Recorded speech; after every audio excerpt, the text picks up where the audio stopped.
Okay, welcome back. Now we're going to answer your questions. And I invite to the table Dr. Wilson from Embrapa, please. Dr. Juliana from CATI, please. And Dr. Roberto from the Iniciativa Verde. So we are having our question and answers now. We are having Iniciativa Verde, Coordenadoria do Estado de São Paulo, and Embrapa. So I would like first to thank you, Roberto, Juliana, and Wilson, for being here with us. And I would like to open it for your questions, please. So if you could put your hands up, and we will come to you. Hi. I wonder, can I ask about the anaerobic digesters? I don't know who can answer, but it's okay. Do you collect any of the gas that's produced, the biogas, you can use then for energy, as well as treating the water? You could make some energy also? Well, in terms of the question is the quantity of the biomass that we take into the biodigester. When we discuss about the human feces, the quantity is so low. So the gas quantity produced by the system is lower, and our priority for the sanitation, not for gas storage. So we discharged the gas. Of course, we had projects with the biodigester, bigger ones, and using pig manure, and it runs very well. The gas production is very well here in a tropical country like Brazil. In the state of Santa Catarina and the Paraná, there are the main pig producers in Brazil. There are very, very big plants for gas production and energy. The biodigester is included in the program, Brazilian program, the national program that's called Agriculture of Low Carbon, and who wants to invest in biogas in plants, they can reach some reduction of the taxes. Okay, it's a program here in Brazil now. Okay. Okay, thank you. Welcome. Sou da Embrapa, Lido. Posso fazer pergunta também? Não para a Embrapa, né? Eu queria perguntar para a Juliana. A Embrapa teve parceria com a CATI no passado para difusão das tecnologias de saneamento básico rural. E com o término do projeto, né, que foi financiado pelo Banco Mundial, eu imagino que deva ter sido interrompida essa ação da CATI de difusão dessas tecnologias, né? E de que forma você acha que a gente poderia estreitar essa relação entre a Embrapa e a entidade, né, que agora tem outro nome, nessa área de difusão? Nós, da Embrapa, nós somos uma empresa de pesquisa, nós desenvolvemos tecnologias, a nossa missão não é extensão rural, enfim.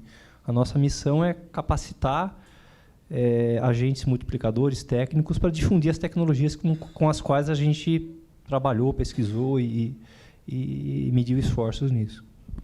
Bom, obrigada pela pergunta.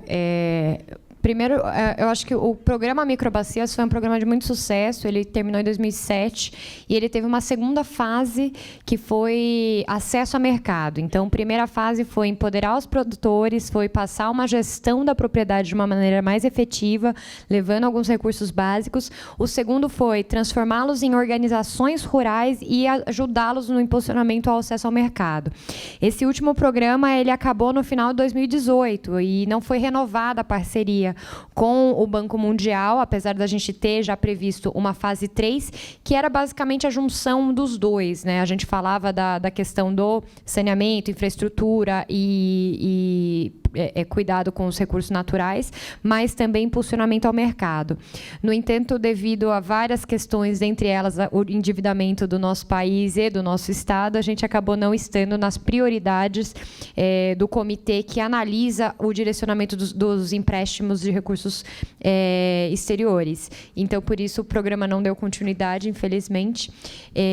Mas, em termos de parceria, a gente precisa das tecnologias baratas, né, para poder aplicar no campo. Então, a gente não tem todos os recursos disponíveis, mas o que a gente tem feito e tem buscado fazer são as parcerias público-privadas. Então, triangulando entre as entidades, captação de recursos para que a gente possa levar. O que vale dizer aqui é que a gente está priorizando o Estado de acordo com os seus IDHs ou os seus índices realmente de pobreza. Então, a primeira ação conjunta do Estado de São Paulo, entre todas as secretarias envolvidas, vai ser no Vale do Ribeira, que é o pior IDH do Estado. Em seguida, vem a região de Venceslau, Presidente Venceslau, General Salgado, aquela região. Então, dito isso, as iniciativas de saneamento são muito bem-vindas. A gente pode e deve fazer parcerias, afinal, como eu disse, é tudo dinheiro público e nós temos que canalizá-los em ações conjuntas para potencializar o nosso impacto.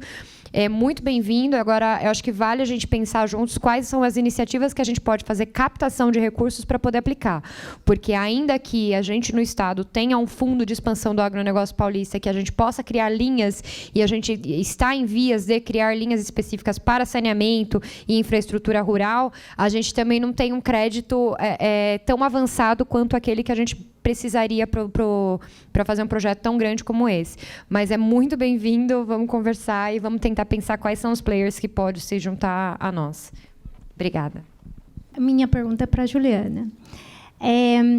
Como universidade, como você pode aplicar a recursos da CAT, por exemplo, para a implantação de tecnologias na área rural, assim, para fazer o link da universidade, talvez com aplicabilidade prática. Então, gostaria de saber um pouquinho do caminho, como é que a universidade consegue, digamos, essa abertura para financiamento ou auxílio para aplicar em campo as tecnologias que desenvolve. Obrigada, professora. A gente tem vários caminhos, na verdade, e falo hoje para vocês muito mais como Secretaria de Agricultura do que propriamente do setor que eu coordeno, porque também sou responsável pela área de planejamento estratégico e parcerias da Secretaria. Então, basicamente, depende muito da forma e de onde vai vir o recurso financeiro, né? Se o recurso for ser captado por um terceiro, basta a gente fazer um termo de cooperação ou, enfim, uma proposta de interesse, alguma coisa, um instrumento simples que junte as duas instituições. Então, eu acho que esse seria o primeiro passo. O segundo ou a gente pode fazer um projeto de pesquisa e captar recursos via Fundepag, via CNPq, enfim, tantos outros lugares que a gente pode buscar recurso de pesquisa para aplicação. Então, seria uma pesquisa aplicada no campo para projetos pilotos, ou, se forem projetos mais amplos, a gente captar com a própria iniciativa privada, que tem sido grandes parceiros do governo do Estado. A gente realmente está conseguindo fazer. E eu pincelei ali na apresentação um dos grandes projetos da Secretaria, que é o de mapeamento das estradas rurais, que chama Rotas Rurais. Esse programa está sendo 100% financiado pela iniciativa privada, fora a hora homem que nós despendemos dentro da Secretaria, mas toda a parte dos carros que vão fazer o monitoramento, dos layers e da tecnologia que vai ser aplicada para juntar os diferentes mapas, para subir nas plataformas que a gente usa no dia a dia, como Google Maps e o Waze e tudo mais, a gente vai fazer com a iniciativa privada. Então, é possível a gente estabelecer as parcerias, delimitar qual é o nível de projeto que nós queremos e qual é o interessado em investir nesse projeto. Mas é muito bem-vinda. Queria perguntar para o Roberto, vocês que estão trabalhando com a implantação de tecnologias sociais em campo, que tipo de dificuldade que vocês estão tendo para o agricultor se apropriar, para o agricultor adotar, ou isso tem sido uma coisa que flui naturalmente, ou o esforço tem sido grande para que isso aconteça?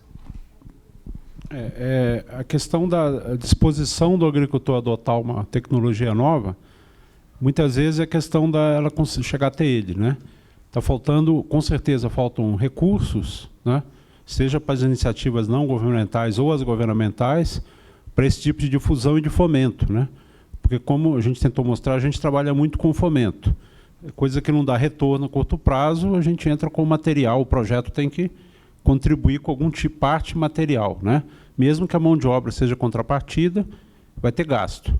Mas também com a equipe técnica, e tem recursos, precisa de recursos, né? Além dessa questão mais óbvia, mais evidente da falta de recursos, a disposição de trabalhar é muito diferente de adotar alguma tecnologia, depende do conhecimento e do convencimento, né? E às vezes já há uma organização prévia, como a gente sentiu nesse projeto, de forma bem diferenciada. Algumas comunidades, a adesão foi mais abaixo do esperado, outras foi 3 vezes maior, né? Porque já existia uma organização social, uma demanda lá, já havia um entendimento da comunidade que queria tratar os efluentes, né? Então começou uma corrida e a gente não dá conta da fila, né? Em algumas comunidades. Então a gente aproveitou, não é que aproveitou, encontrou uma situação mais favorável, né? E que uma tecnologia mais barata, houve o apoio da prefeitura local, que comprou parte do material, das associações, dos grupos de mulheres, dos viveiros, várias organizações sociais locais ajudaram então a implementar, né? Então, mas acho que falta projetos, oportunidade de ligar essas redes. Ninguém vai resolver sozinho, né? Então, se houver mais oportunidade de facilitar os projetos que já existem, né?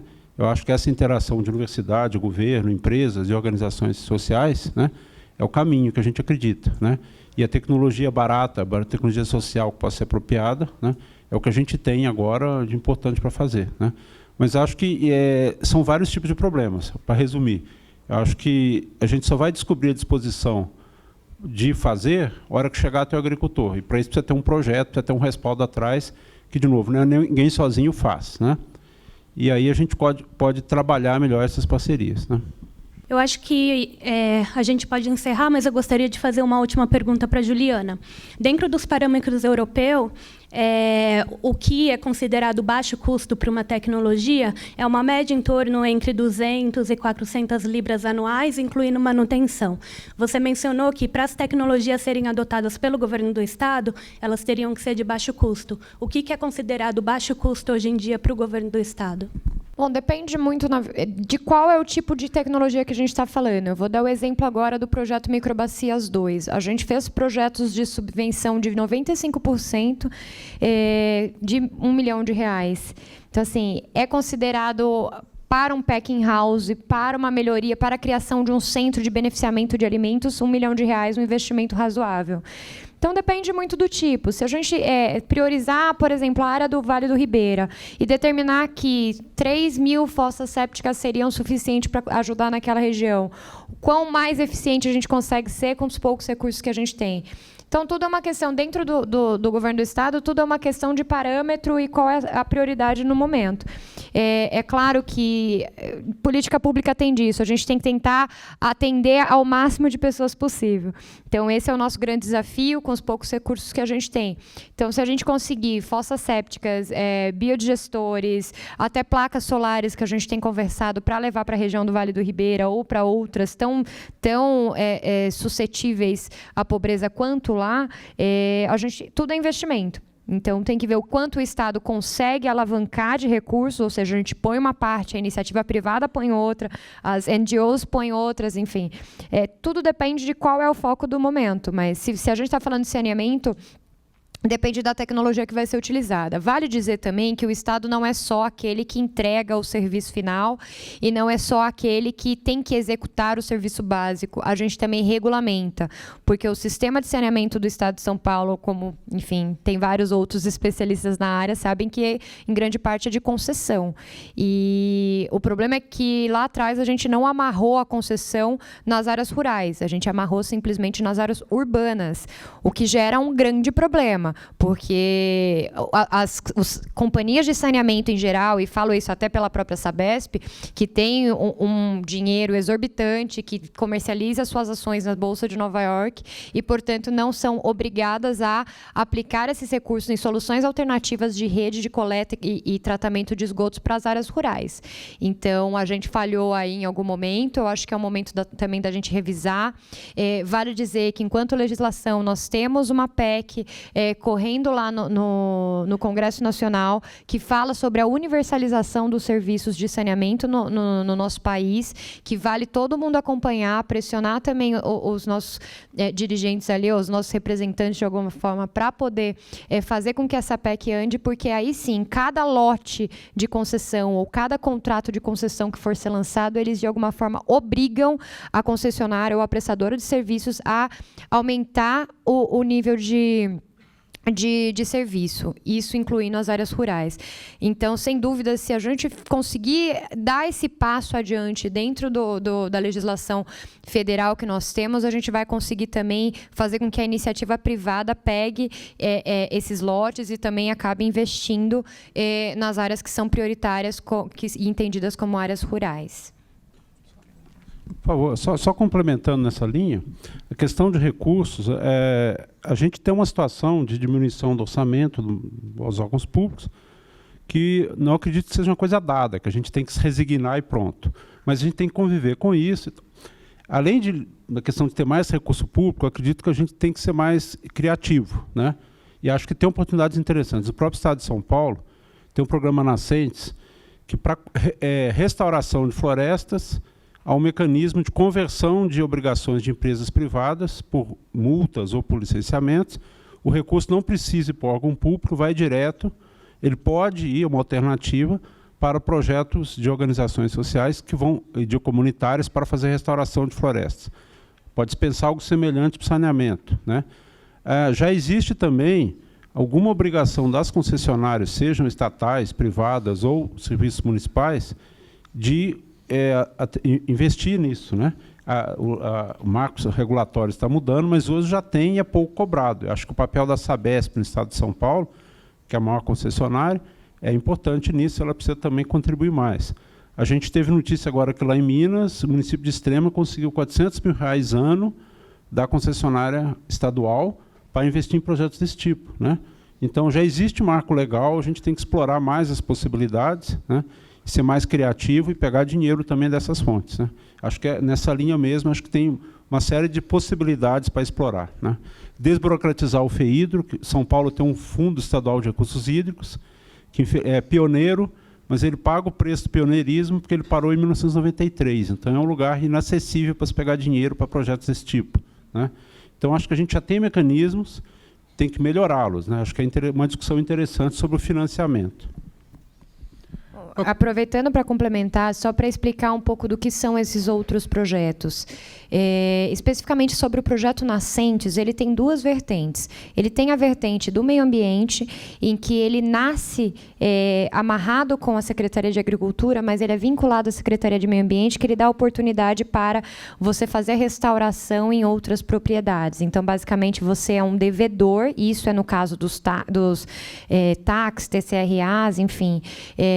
E você devedor, você acha uma área que está disponível para fazer a restauração.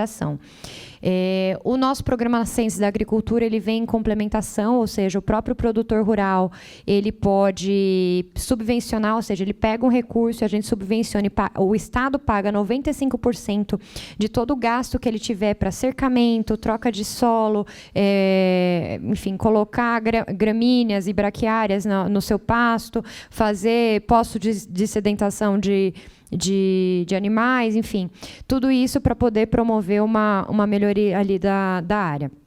Esse é o programa Nascentes da Secretaria de Agricultura. Então, são dois programas que eles têm recursos limitados também, só que eu acho que vale complementar que o Código Florestal finalmente vai poder ser implementado no Estado de São Paulo. Porque, finalmente, ele estava judicializado, ou seja, a gente ainda não podia iniciar as análises dos cadastros que foram feitos e, portanto, fazer os seus planos de regularização ambiental. Com isso, existe uma ferramenta no Código Florestal chamada CRA, que são as áreas de conservação que a gente pode aproveitar. Então, os pequenos produtores ali, a reserva legal, ele tem uma obrigatoriedade mínima e as áreas de preservação permanente, eles têm o estabelecido de acordo com o rio que passa.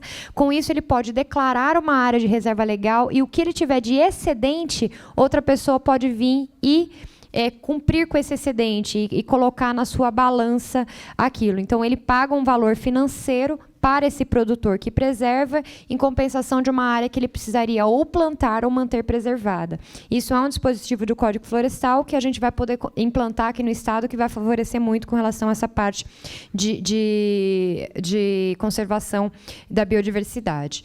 Uma outra questão é que os fundos do Estado são, de fato, bons caminhos. O FEHIDRO, realmente, ele é muito importante, mas ele tem priorizado a implantação de projetos pelas prefeituras.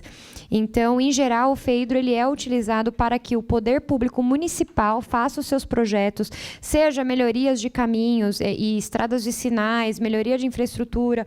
Ele tem uma gama muito grande para atender e eu concordo quando você diz que a gente precisa ser criativo e repensar os caminhos de como as coisas estão acontecendo, porque não só o poder público municipal faz, mas tem vários outros stakeholders aí que estão fazendo também, que poderiam ser beneficiados por esses recursos. Mas hoje a prioridade acaba sendo o poder público municipal para fazer esses repasses dentro dos projetos FEIDRO. Acho que é isso. Okay. Thank you, Dr. Roberto, Dr. Juliana, Dr. Wilson, and Dr. Vanessa. Please, an applause for them. Thank you.